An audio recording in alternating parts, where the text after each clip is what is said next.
The wind howling through the canyon sounded like the desperate cries of a woman. And when Quinn Sawyer reined his horse to a halt on that December night in 1879, he realized with a jolt that it actually was a woman crying out for help. He had been riding hard from Aurora, Colorado, hoping to reach the next town before the worst of the winter storm hit. But the blizzard had caught him between settlements with nothing but rock formations and sparse juniper trees for shelter. The temperature had dropped so fast his breath hung in the air like fog, and ice crystals were already forming on his horse's mane. Quinn pulled his coat tighter and listened, straining to hear over the wind that cut through the canyon like a knife. There it was again. A voice, thin and desperate, calling from somewhere off the main trail. Quinn was 26 years old and had been riding these mountains for the better part of 8 years, working cattle drives and doing ranch work wherever he could find it. He knew how quickly a person could freeze to death out here when the temperature plummeted like this. He did not hesitate. Turning his buckskin gelding toward the sound, he urged the horse forward through the deepening snow. The voice grew louder as he pushed through a stand of twisted pines, and then he saw her. A woman in white, stumbling through the snow like a ghost, her dress torn and muddy, her dark hair whipping around her face in wild tangles. She was not wearing a coat, just that thin white dress that looked like it belonged at a church social, not out here in the wilderness during a blizzard. Quinn was off his horse in an instant, catching her just as her knees buckled. She collapsed against him, her body shaking so violently he could feel it through his thick coat. Her lips were blue, her skin like ice. "I have got you," he said, steadying her against his chest. "What happened? Where did you come from?" Her teeth chattered so hard she could barely speak. Please," she managed. "They will find me." Quinn looked around quickly, seeing nothing but swirling snow and darkness. Whoever she was running from, they would not be able to track anyone in this weather. Right now, the immediate danger was not whoever she was fleeing, but the cold that could kill her within the hour. "Can you ride?" he asked. She nodded weakly, though he was not sure she really understood the question. Her eyes had a glazed, distant look that worried him.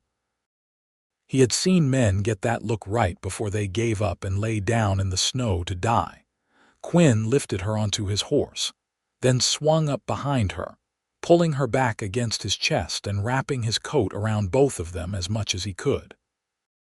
She was so cold it was like holding a block of ice, but at least she was still conscious. He had to find shelter fast. He remembered passing a lined shack about half a mile back, one of those small cabins that ranchers built to give cowboys shelter during roundups. It was not much, but it would have 4 walls and a roof, and maybe, if he was lucky, some firewood. He turned his horse and headed back the way he had come, keeping one arm tight around the woman to hold her steady. The ride felt like it took hours, though it could not have been more than 10 minutes. The woman was making small sounds of distress, and he could feel her slipping in and out of consciousness. He kept talking to her, saying anything to keep her awake. "Stay with me now. We are almost there." "Just a little further. Can you tell me your name? Where you are from?" She mumbled something he could not quite hear over the wind. The lined shack materialized out of the darkness like a blessing. Quinn practically fell off his horse, dragging the woman down with him and half carrying her to the door. The wooden latch was frozen, but he kicked it hard and it gave way, the door swinging inward into blessed darkness that at least blocked the wind. He got her inside and felt his way along the wall until he found a shelf with a lantern on it. His fingers were so cold it took him 3 tries to strike a match, but finally, the wick caught and warm light filled the small space. The cabin was crude but solid, with a stone fireplace, a wooden bunk built into one wall, and a table with 2 chairs. Best of all, there was a stack of firewood by the hearth. The woman had collapsed onto the floor just inside the door. Quinn moved quickly, building a fire with practiced hands. He had done this 1,000 times, and even half frozen, his fingers remembered the motions. He arranged kindling in larger pieces, struck another match, and soon flames were licking up through the wood. He fed the fire until it was roaring, then turned his attention back to the woman. She was unconscious now, her breathing shallow. He had to get her warm and fast. Quinn grabbed the wool blankets from the bunk and knelt beside her, knowing he had to get her out of that wet dress, but trying to preserve what modesty he could. He worked quickly, peeling the soaked fabric away and wrapping her in the dry blankets, rubbing her arms and legs to try to get her circulation going. Her feet were bare and nearly purple with cold. How long had she been running out there? He pulled her closer to the fire, propping her against his chest and wrapping another blanket around both of them. Slowly, painfully slowly, color began to return to her face. Her shivering became more violent, which he knew was actually a good sign. Her body was warming up enough to shiver. After what felt like an eternity, her eyes fluttered open. They were brown, he noticed, a deep warm brown like honey in sunlight. She looked up at him with confusion and fear, then seemed to remember where she was and why. Her eyes filled with tears. "You saved me," she whispered, her voice hoarse. "You are safe now," Quinn said. "The storm is too bad for anyone to follow, and we have shelter and a fire. Can you tell me what happened?" She closed her eyes, and for a moment he thought she had passed out again. Then she spoke, her voice barely audible over the crackling fire. "My name is Margaret Ellis. I was supposed to get married today." Quinn waited, saying nothing, letting her find the words in her own time. "I came out from Philadelphia 3 weeks ago," she continued, her voice growing stronger. "My father arranged a marriage to a rancher named Thomas Crawford. I had never met him. We exchanged letters and he seemed kind in them, but when I arrived and met him..." She shuddered, and Quinn was certain it was not from the cold this time. He was not the man from the letters. He was cruel and rough, and he had been drinking. During the ceremony, he kept hurting my arm, gripping it too tight. I could smell the whiskey on him, and I heard him talking to his men after when he thought I could not hear. The things he said he was going to do to me. Her voice broke, and Quinn felt a surge of anger at this Thomas Crawford, whoever he was. When we were getting ready to leave the church for his ranch, everyone was celebrating and drinking. I saw my chance and I ran. I just ran. I did not even know which direction I was going. I heard him shouting, heard horses, and I kept running. I lost my shoes in the mud. I do not even know how long I was out there before you found me." Quinn looked down at her, at this brave woman who had run into a blizzard rather than marry a cruel drunk. She could have died out there. She had been willing to risk death rather than go with that man. That took a kind of courage he had to respect. "He cannot hurt you now," Quinn said firmly. "No one is going out in this storm. We are safe here until morning, and then I will help you figure out what to do next." Margaret looked up at him, her eyes searching his face in the firelight. "Why did you stop? Most men would have ridden on." "I heard someone calling for help," Quinn said simply. "Could not just ride past that." They sat in silence for a moment, the fire popping and crackling. The wind howled outside, rattling the shutters. Margaret shifted in his arms, pulling the blanket tighter around herself.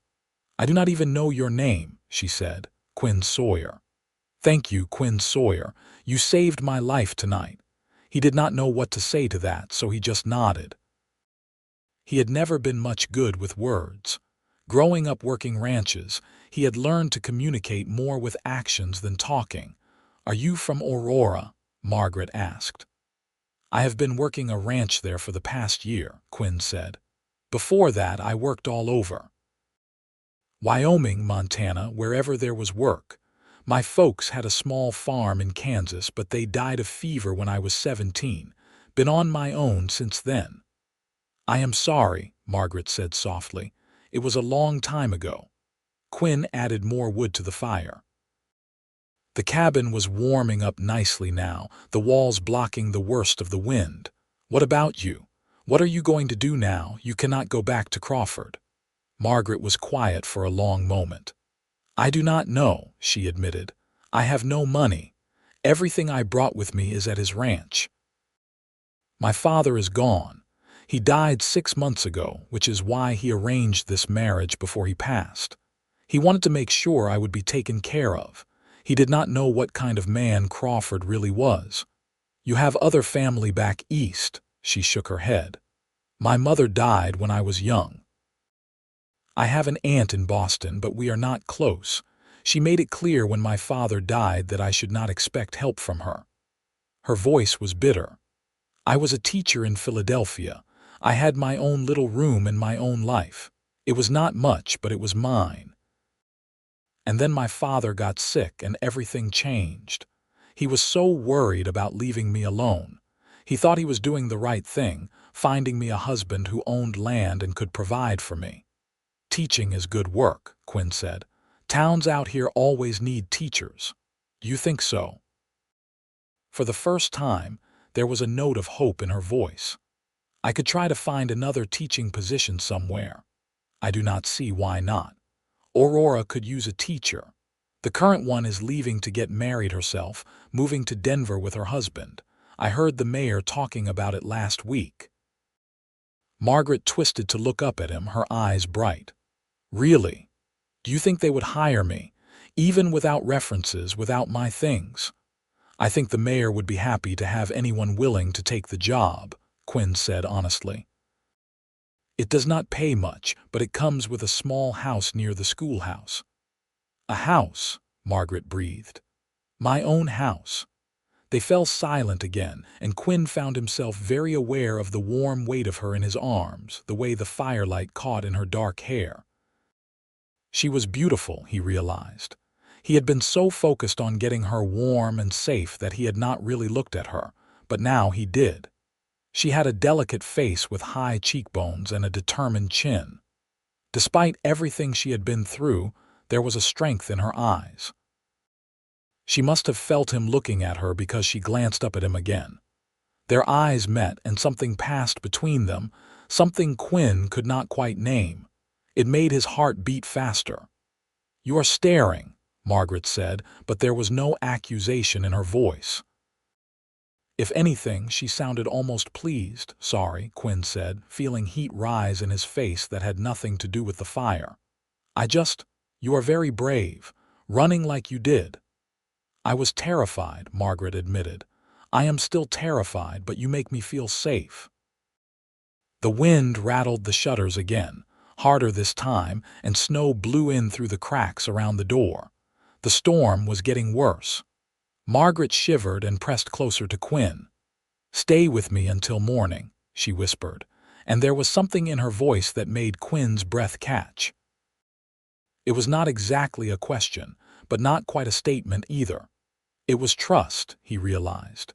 She was trusting him completely, putting herself in his hands in a way that made him feel both honored and terrified of disappointing her.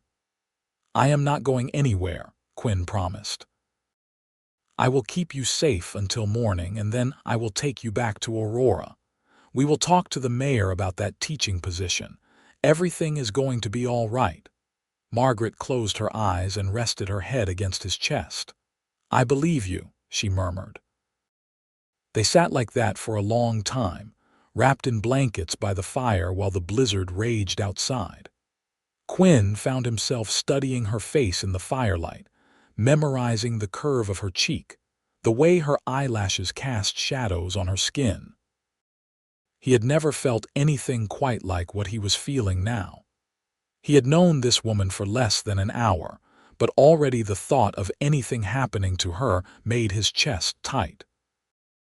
As the night wore on, Quinn carefully shifted their position so they were both more comfortable, keeping her wrapped in blankets and his arms around her. She drifted in and out of sleep, sometimes waking with a gasp, looking around in panic before she remembered where she was and relaxed against him again. "Just a dream," Quinn would murmur. "You are safe." Somewhere in the darkest hours before dawn, when the fire had burned down to coals and needed more wood, Margaret stirred and spoke without opening her eyes. "I should be ashamed," she said quietly. "Being here alone with you like this. It is not proper, but I do not care. I would rather be here, improper and alive, than proper and married to that monster." "There is nothing shameful about surviving," Quinn said firmly. He gently disentangled himself from her and added more wood to the fire, building it back up. "You did what you had to do. Anyone who says different can answer to me." Margaret opened her eyes and watched him tend the fire. "You are a good man, Quinn Sawyer. I can tell. It is in everything you do, the way you move, the way you speak. You are nothing like Thomas Crawford." Quinn settled back down beside her, and she immediately curled back into his arms. It was becoming dangerously comfortable, holding her like this. He tried not to think about how right it felt. "Tell me about Aurora," Margaret said. "What is it like?" Quinn thought about the little town that had been his home for the past year. "It is small," he said. "Maybe 200 people. There is a main street with a general store, a saloon, a church, and a boarding house. The school is at the east end of town, near where the road heads up into the mountains. The people are good, mostly. Ranchers and their families, some miners passing through. It is not fancy like Philadelphia, I reckon." "I do not want fancy," Margaret said. "I just want somewhere I can be myself. Somewhere I can work and live without fear." She paused, then added softly, "Somewhere I could maybe be happy." "I think you could be happy there," Quinn said, and surprised himself by adding, "I hope you will be." Margaret tilted her head to look at him. "Will you be there? Or will you move on like you said you do?" Quinn had not really thought about it. He had been planning to stay at the ranch through the winter and then probably move on come spring. That was what he always did. He never stayed anywhere too long. But now, looking down at Margaret's face in the firelight, he found himself reconsidering. "I will stay through the winter at least," he said. "My boss at the ranch is counting on me for the spring calving." "Good," Margaret said, and she smiled. It was the first real smile he had seen from her, and it transformed her face completely. "Then I will get to thank you properly once we are back in civilization." "You do not owe me anything," Quinn said. "I owe you my life," Margaret countered. "That is not nothing." Outside, the wind was finally starting to die down. The worst of the storm seemed to be passing. Quinn could see pale gray light starting to show through the cracks in the shutters. Dawn was coming. Margaret noticed it too. "Morning," she said, and there was something sad in her voice. "Are you all right?" Quinn asked. "I just realized that when morning comes, this ends," Margaret said. "This moment, us sitting here like this, it will be over and we will have to go back to the real world and deal with everything that is waiting there." Quinn understood what she meant. There was something about this night, about being isolated in the cabin with the storm raging outside, that felt separate from normal life. It was like they existed in a bubble where nothing else mattered. But she was right. Morning was coming, and with it, reality. "Whatever happens, I will help you," Quinn said. "I promise you that. You will not have to face Crawford or anything else alone." Margaret reached up and touched his face, her fingers gentle against his stubbled jaw. "You are remarkable," she said softly. "Do you know that?" Quinn did not know what to say. He had never thought of himself as remarkable. He was just a cowboy, a drifter who worked where he could and moved on when the mood struck him. But the way Margaret was looking at him made him want to be remarkable. Made him want to be the kind of man who deserved that look in her eyes. The light grew stronger, and finally Quinn reluctantly pulled away from Margaret and stood up. His muscles were stiff from sitting in one position all night, and the cabin was cold away from the fire. "I should check on my horse," he said, "and see how bad the snow is. Your dress is still wet, but I have some extra clothes in my saddlebag. They will be too big for you, but better than nothing." Margaret nodded and pulled the blankets tighter around herself as Quinn opened the door. The cold hit him like a wall. The storm had passed, but it had left behind nearly a foot of snow, and the temperature was still well below freezing. His horse was standing with its back to the wind on the lee side of the cabin, covered in snow but alive and well. Quinn dug through his saddlebag and found his spare shirt and pants. Back inside, he handed the clothes to Margaret and turned his back to give her privacy. He heard her moving around, the rustle of fabric, and then she spoke. "All right." He turned to find her dressed in his two large clothes, the shirt hanging off one shoulder, the pants bunched and rolled at the ankles. She looked ridiculous and adorable all at once. "We can stop at the general store when we get back to Aurora," Quinn said, fighting back a smile. "Get you some proper clothes." "With what money?" Margaret asked practically. "I told you I have nothing." Quinn had been thinking about that during the night. He did not have much, but he had saved most of his wages from the past year. It was enough to help her get started. "I will lend you some," he said. "You can pay me back once you get your teaching position and start earning wages." Margaret looked at him with something close to wonder. "Why are you being so kind to me? You do not even know me." "I know you are brave enough to run into a blizzard rather than marry a man you feared," Quinn said. "I know you are a teacher who wants to make her own way in the world. That is enough for me to know you are worth helping." Margaret's eyes filled with tears, but she was smiling. "I think you might be the best person I have ever met, Quinn Sawyer." Before Quinn could respond, they heard something that made them both freeze. Voices. Men's voices and the sound of horses moving through snow. Margaret went pale. "It is him," she whispered. "It is Crawford. He found me." Quinn moved quickly to the window and carefully peered out through the shutters. 5 men on horseback were making their way down the trail, following the tracks Quinn's horse had left in the snow last night. One of them was pointing toward the cabin. "Stay behind me," Quinn said, moving Margaret away from the door. He checked his gun, making sure it was loaded. He had no desire for a gunfight, but he would not let Crawford take Margaret either. The horses stopped outside, and then someone pounded on the door hard enough to rattle it on its hinges. "Open up," a rough voice shouted. "I know someone is in there." Quinn looked at Margaret. She was shaking, but she met his eyes and nodded, straightening her spine. He admired her courage. Then he opened the door, but only partway, keeping himself between the men outside and Margaret.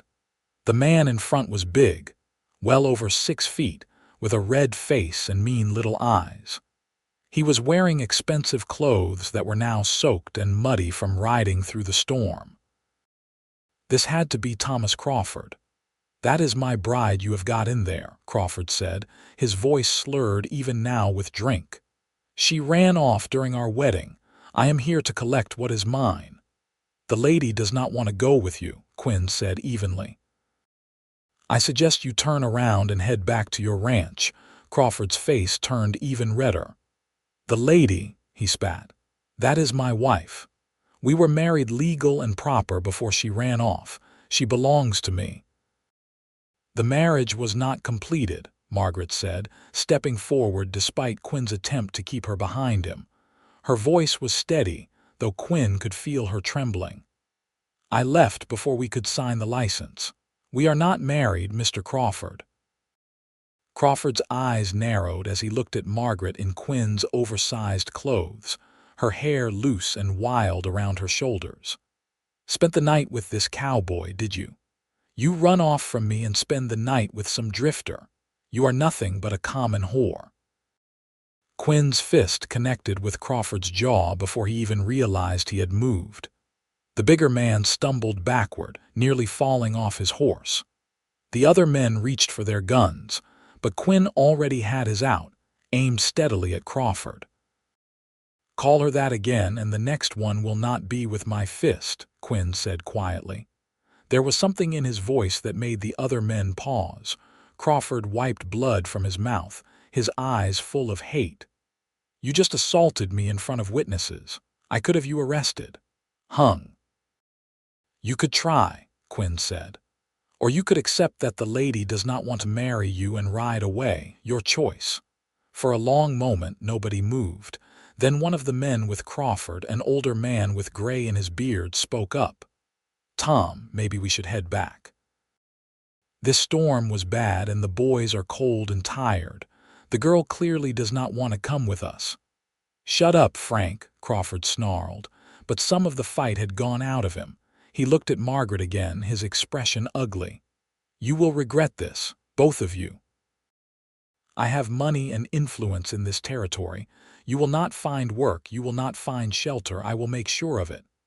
"We will take our chances," Quinn said. Crawford spat in the snow, then wheeled his horse around. "Let us go," he said to his men. "Let them have each other. They deserve what is coming to them." The 5 riders headed back up the trail. Quinn kept his gun out until they were out of sight, then let out a breath he had not realized he was holding. His hand was shaking slightly. He had been in dangerous situations before, but never with someone he cared about at risk. And he realized with a start that he did care about Margaret. Somewhere in the long night, she had become important to him. Margaret touched his arm gently. "Quinn, are you all right?"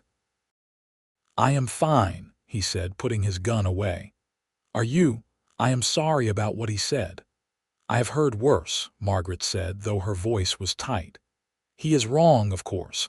Nothing happened between us that was improper, but even if something had, it would not make me what he said. It would just make me human." Quinn looked at her, at this remarkable woman who had been through so much and was still standing strong. "We should get moving," he said. "It is going to take us a while to get back to Aurora in this snow, and I want to get you somewhere safe and warm."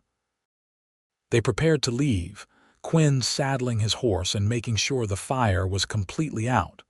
Margaret stood in the doorway, looking at the small cabin. "Thank you," she said softly. "This place saved my life. I will never forget it." The ride back to Aurora took most of the day. The snow made the trail difficult, and Quinn had to lead his horse through several deep drifts. Margaret rode in front of him, and they talked to pass the time. She told him about Philadelphia, about the school where she had taught and the children she had worked with. He told her about ranch work, about the wide open spaces and the satisfaction of working with animals. They found they had more in common than either would have expected. Both of them loved books, though Quinn had not had much chance to read since his parents died. Both of them appreciated the beauty of the mountains and open sky. Both of them valued independence and hard work. By the time the buildings of Aurora came into view in the late afternoon light, Quinn felt like he had known Margaret for years, instead of less than a day. There was an ease between them that he had never experienced with anyone else. They rode down the main street, and Quinn could feel people staring. A cowboy and a woman in men's clothes riding together was bound to cause talk. He took Margaret directly to the boarding house, which was run by a kind widow named Mrs. Patterson. Mrs. Patterson took one look at Margaret and immediately ushered her inside, calling for hot water and blankets. Quinn followed them in and quickly explained what had happened, leaving out only the most intimate details of the night in the cabin. Mrs. Patterson listened with increasing outrage. "That Thomas Crawford," she said, shaking her head. "I never did like that man. Too much money and too little character. You are safe here, dear. Quinn, you did the right thing bringing her here." "I need to speak with the mayor," Quinn said. "About the teaching position, Mayor Stevens." Mrs. Patterson brightened. "Oh yes, he has been tearing his hair out trying to find a new teacher. I will send my boy to fetch him. In the meantime, let me get this poor girl cleaned up and fed." Margaret caught Quinn's hand before he could leave. "Thank you," she said, "for everything. I do not know how I will ever repay you." "You do not have to repay me," Quinn said. "Just be happy. That is enough." Mayor Stevens arrived within the hour, a portly man in his 50s with a kind face and sharp eyes. Quinn explained the situation again, and Margaret showed him the credentials she had memorized from her lost papers, explaining about her 3 years of teaching experience in Philadelphia. "Can you start Monday?" Mayor Stevens asked when she was finished. "I know it is short notice, but the children have been without a teacher for 2 weeks now." Margaret's face lit up. "Yes, yes, of course I can start Monday." "Excellent. The salary is $30 a month plus the use of the teacher's cottage. It is small, but it is clean and comes furnished. I will have it ready for you by tomorrow." After the mayor left, Quinn went to the general store and bought supplies for Margaret. Practical things like dresses and shoes, but also little luxuries like soap that smelled like lavender and a warm cloak. When he brought them back to the boarding house, Margaret looked at the pile of goods with tears in her eyes. "This is too much," she said. "I cannot accept all this." "Yes, you can," Quinn said firmly. "Consider it an investment in Aurora's new teacher. Besides, you cannot teach children in my old clothes." Margaret laughed, and the sound made Quinn's heart do something strange in his chest. He wanted to hear that laugh every day for the rest of his life. The thought should have terrified him, but instead it felt right. Over the next few days, Quinn helped Margaret move into the teacher's cottage. It was indeed small, just 2 rooms and a kitchen, but it was clean and sturdy with a good fireplace. Margaret was thrilled with it, treating it like a palace. Quinn found himself spending more and more time there, helping her arrange furniture, chopping firewood, fixing a loose shutter. The people of Aurora were cautiously welcoming to Margaret. Some had heard rumors about what had happened with Crawford and were sympathetic. Others were more judgmental, whispering about a woman who spent the night alone with a man she barely knew. Margaret held her head high and ignored the whispers, focusing on preparing for her first day of teaching. Quinn found himself thinking about her constantly. When he was working at the ranch, his mind would wander to wondering what she was doing. At night, alone in the bunkhouse, he remembered holding her in his arms by the fire, the trust in her eyes when she had asked him to stay with her until morning. He was falling in love with her. He knew it with a certainty that shook him to his core.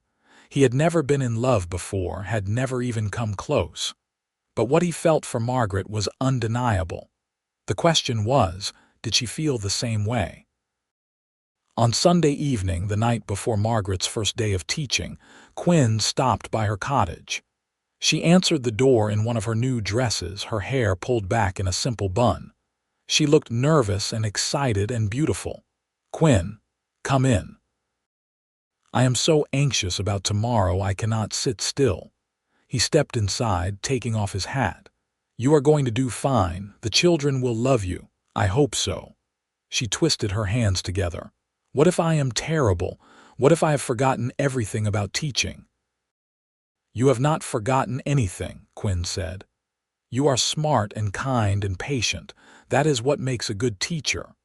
Margaret smiled at him, some of the tension leaving her shoulders. "You always know the right thing to say. Would you like some coffee? I just made a pot." They sat at her small table, drinking coffee and talking about everything and nothing. Quinn found himself studying her face in the lamplight, the way she gestured when she got excited about something, the way she laughed at his stories about misadventures on various cattle drives. "Quinn," Margaret said suddenly, her expression turning serious, "can I ask you something?" "Of course." "That night in the cabin, did something change between us? Or was it just me?"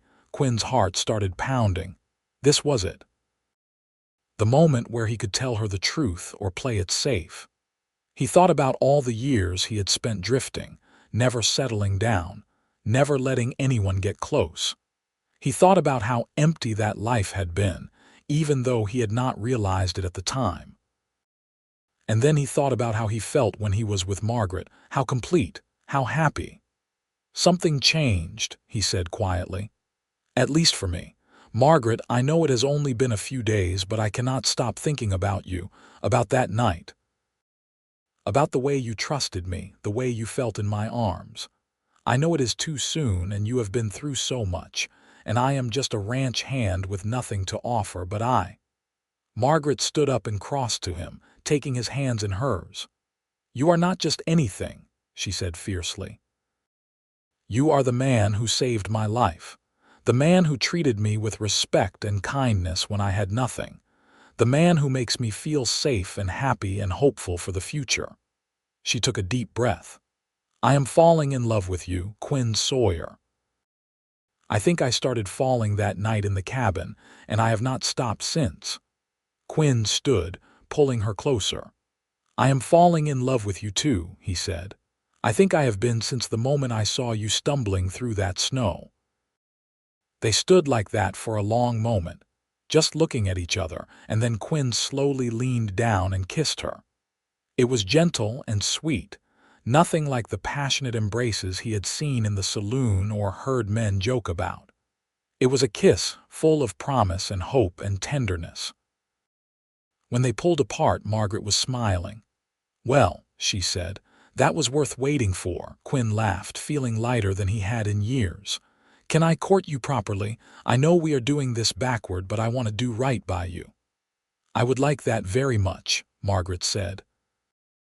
"But Quinn, you should know something. After everything with Crawford, I am not sure I ever want to marry.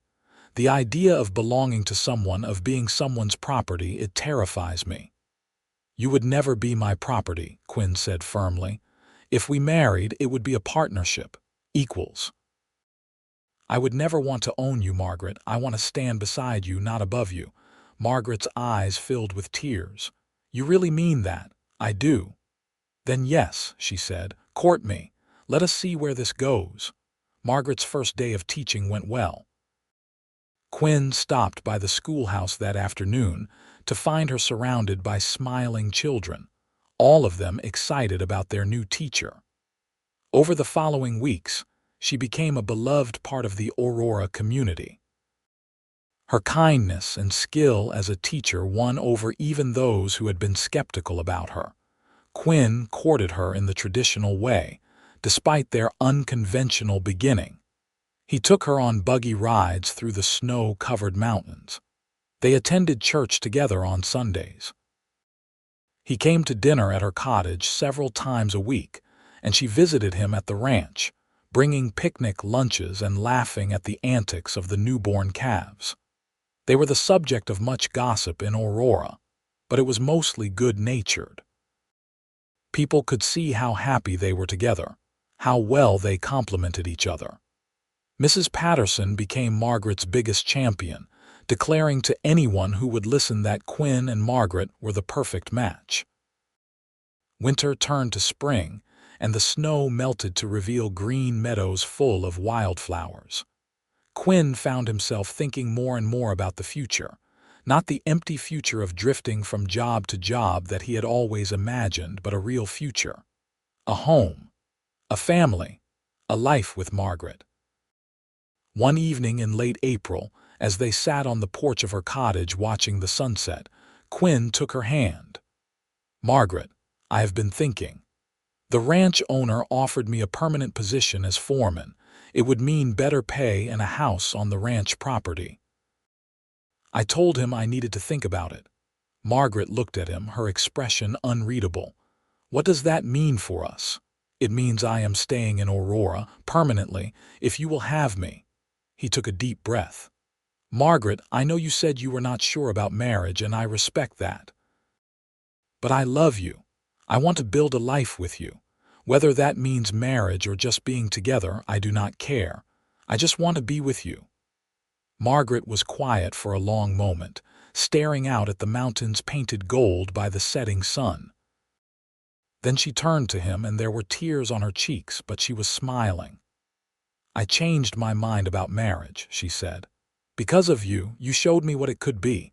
Not ownership or control, but partnership and love. Yes, Quinn. Yes, I will marry you. I want to build a life with you too." Quinn pulled her into his arms, kissing her as the sun set behind the mountains.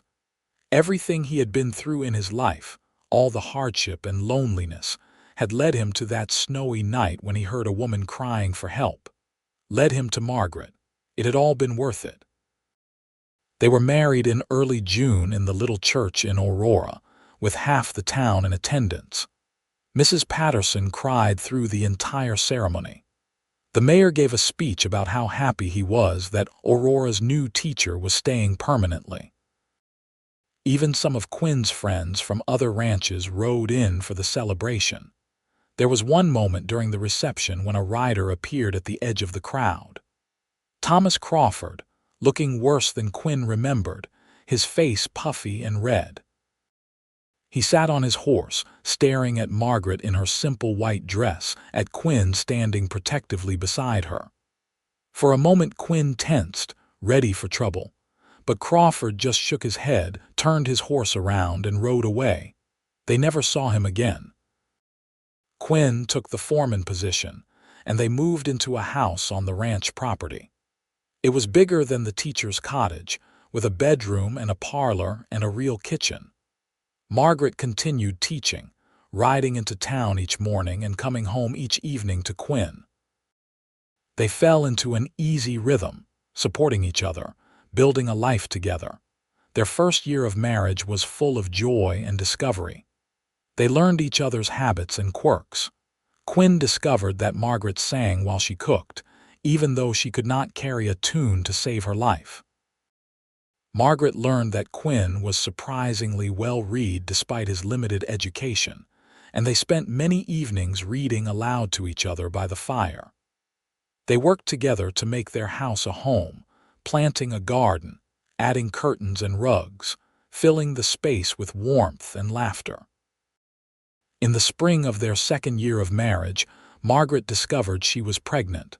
She told Quinn one evening after dinner, her eyes bright with nervous excitement. Quinn was overjoyed, though also terrified. The thought of being a father was overwhelming, but knowing he would be doing it with Margaret made it feel possible. Their son was born in December, almost exactly 2 years after that snowy night when Quinn had found Margaret stumbling through the blizzard. They named him Samuel, and he had his mother's brown eyes and his father's determination. Quinn held his son for the first time and felt something shift in his heart. This was his family, his purpose, everything he had been looking for without knowing it. Margaret stopped teaching for a while to care for Samuel, but she missed it. When their son was 2 years old, she began teaching again, this time bringing Samuel with her to the schoolhouse. He would play quietly in the corner while she taught the older children, and the students all doted on him. 3 years after Samuel was born, they had a daughter. They named her Catherine, and she had her father's blonde hair and her mother's gentle spirit. Then 2 years later came another son, named James, who was loud and energetic from the moment he was born. Quinn sometimes could not believe this was his life. He would wake up in the morning with Margaret beside him, hear their children laughing in the next room, and feel a gratitude so deep it almost hurt. He had gone from being a lonely drifter to having everything he had never known he wanted. The years passed, marked by the rhythms of ranch work and teaching, of children growing and seasons changing. Samuel grew tall and serious, following his father around the ranch and learning everything he could about cattle and horses. Catherine was quiet and bookish like her mother, always with her nose in a book. James was the wild one, always getting into mischief and keeping everyone on their toes. On their 10th anniversary, Quinn and Margaret took a rare evening alone, leaving the children with Mrs. Patterson. They rode out to the canyon where he had found her that snowy night so long ago. The lined shack was still there, weathered but standing, They went inside, and it was like stepping back in time. The same rough table, the same stone fireplace. Quinn built a fire while Margaret stood in the doorway, looking around with wonder. "I cannot believe it has been 10 years," she said softly. "Sometimes it feels like yesterday. I can still remember how cold I was, how terrified, and then you were there." Quinn crossed to her, pulling her into his arms. "Best thing that ever happened to me, hearing you calling for help that night." "Best thing that happened to me was you stopping," Margaret said. She looked up at him, her face illuminated by the firelight. "You know, I still remember what I said to you. Stay with me until morning. I thought that was all I was asking for, just one night of safety. I had no idea I was really asking you to stay forever." "I would have stayed anyway," Quinn said, "even if you had not asked. From that first moment, I knew you were special. I knew you were going to change my life." They stood there in the cabin where their story had begun, holding each other as the fire crackled and the night fell around them. Outside, the canyon was quiet and peaceful, nothing like the blizzard that had raged 10 years ago. But inside the cabin, the warmth was the same. The feeling of safety and love and home. "Thank you," Margaret whispered, "for saving me, for loving me, for giving me this beautiful life." "Thank you for letting me," Quinn said, "for trusting me, for choosing me." They stayed there until late into the night, talking about everything and nothing, remembering that first night and marveling at how far they had come. Then they rode home through the moonlight, back to their house and their children and their life. The years continued to pass. Samuel grew into a fine young man and eventually took over as foreman of the ranch when Quinn decided to step back. Catherine became a teacher herself, following in her mother's footsteps. James surprised everyone by showing a talent for woodworking and opened a shop in Aurora making furniture. All 3 children married and had children of their own, filling Quinn and Margaret's house with the sound of grandchildren during Sunday dinners. Quinn and Margaret grew old together, their hair turning gray, their faces lined with laugh lines. Margaret retired from teaching when she turned 60, but she continued to tutor students who needed extra help. Quinn spent his days helping Samuel with the ranch and building things in James's workshop. But their favorite times were the quiet evenings, sitting on their porch, watching the sun set over the mountains, holding hands the way they had since the beginning. On a warm summer evening when Quinn was 72 and Margaret was 68, they sat on that porch together as they had countless times before. Their children and grandchildren had just left after a big Sunday dinner. The house was quiet again, just the 2 of them. "You ever regret it?" Margaret asked suddenly. "Stopping that night, your life would have been simpler if you had just kept riding." Quinn looked at her, at the woman who had been his partner and love for more than 40 years. "Not for one single second," he said firmly. "You and our children and this life we built together, it is everything. I would not change a moment of it." Margaret smiled, that same smile that had captured his heart so long ago. "Good, because I would not change anything either. Even the scary parts, even running through that blizzard, it was all worth it to end up here with you." They sat in comfortable silence, watching the sky turn from gold to pink to purple. The same mountains they had looked at for decades, the same sky, the same peaceful evening sounds. But it never got old. Every sunset was a gift. "Stay with me until morning," Margaret said softly, echoing those words from so long ago. Quinn squeezed her hand. "I will stay with you until the end of all mornings," he promised, and he did. They spent another 10 beautiful years together, surrounded by family and love. When Margaret passed away peacefully in her sleep at 78, with Quinn holding her hand, he mourned deeply. But he also celebrated the incredible life they had shared, the love that had sustained them through everything. Quinn lived for 3 more years, staying in the house they had made a home, visited daily by his children and grandchildren.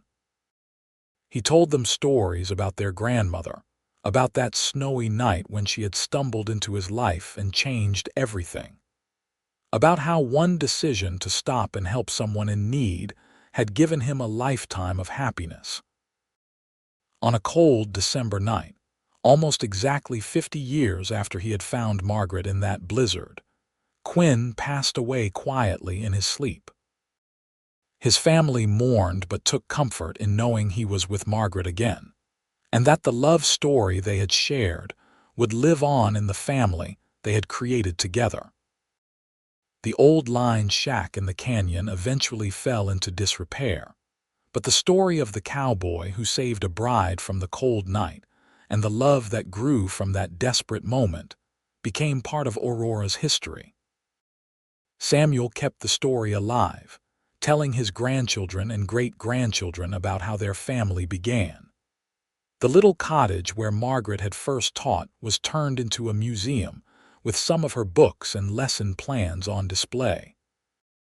But the real legacy of Quinn and Margaret was not in buildings or stories.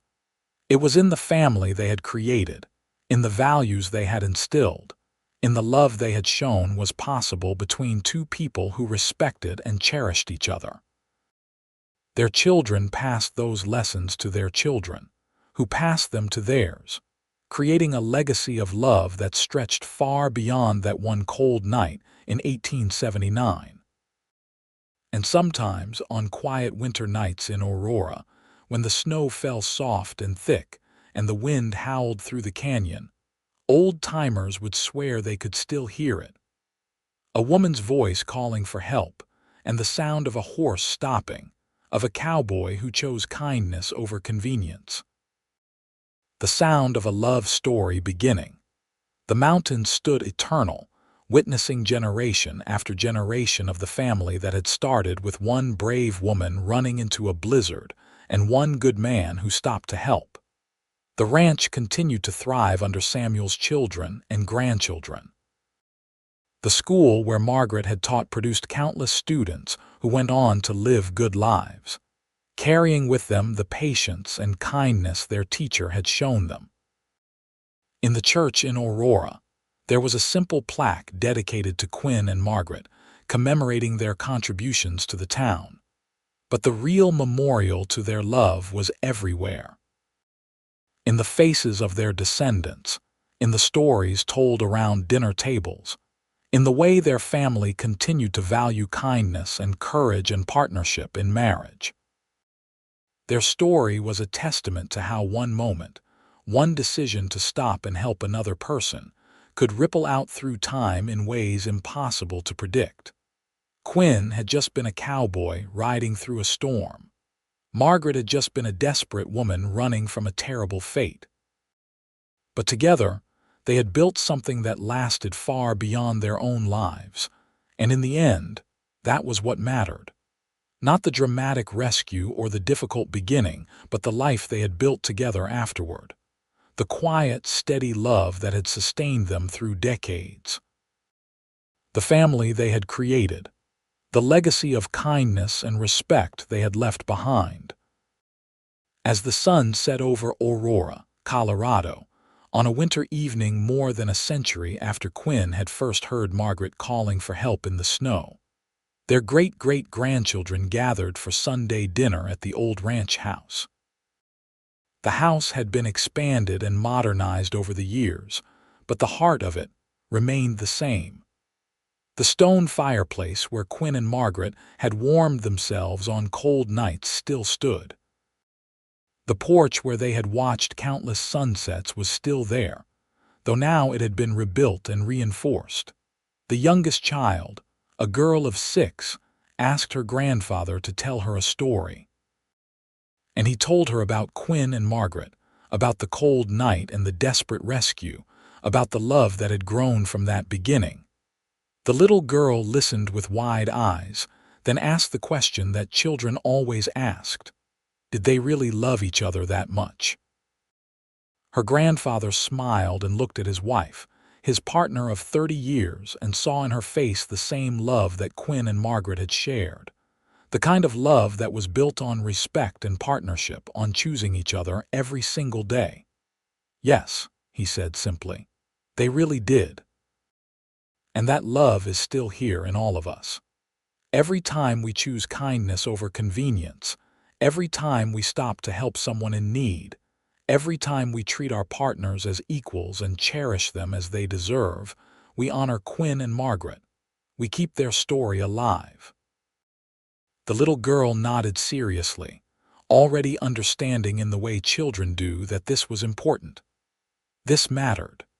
And someday, she would tell her own children and grandchildren about the cowboy and the bride, about the cold night and the warm love that followed.